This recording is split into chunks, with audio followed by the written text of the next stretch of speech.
जय शिवराय, जय किसान. मित्र हो, 15 जानेवारी या दिवशी मी ऊसाची लागण केली होती. तर मित्रा हो, या लागणीला अजून 4 महिने पूर्ण होण्यासाठी 4 दिवस बाकी आहेत. आज 11 मे 2025 या रोजी या ऊसाची वाढ झालेली आहे. मित्र हो, मी आजरा साखर कारखाना संचालक हरिभाऊ कांबळे या शेतामध्ये, माझ्या स्वतःच्या शेतामध्ये तुम्हाला या ठिकाणी मी दाखवत आहे.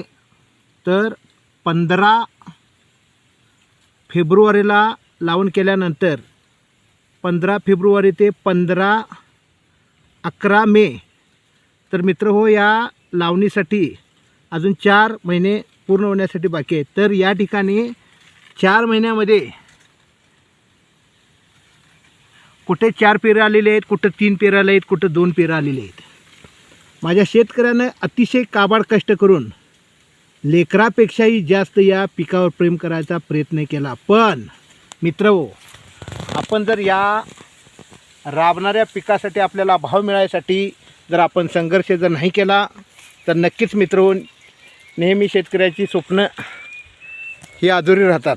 कारण शेतकरी कधी कुणाच्या वाकड्या शिरत नाही. तो स्वतःच्या नशिबाला दोष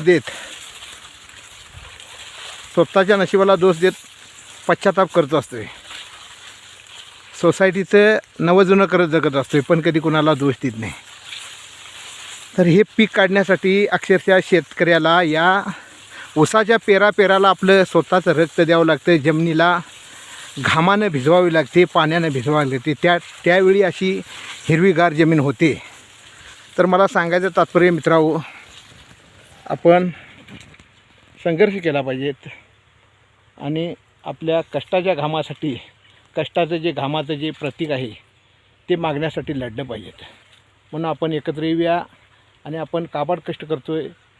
आपण स्वतःच्या रक्ताचं पाणी करून जगतो आहे. म्हणून हे आपण एकत्र येऊया आणि संघर्ष करूया. शेतकऱ्यांचा लढा शेतकऱ्यांच्या हितासाठी उभा करूया. धन्यवाद.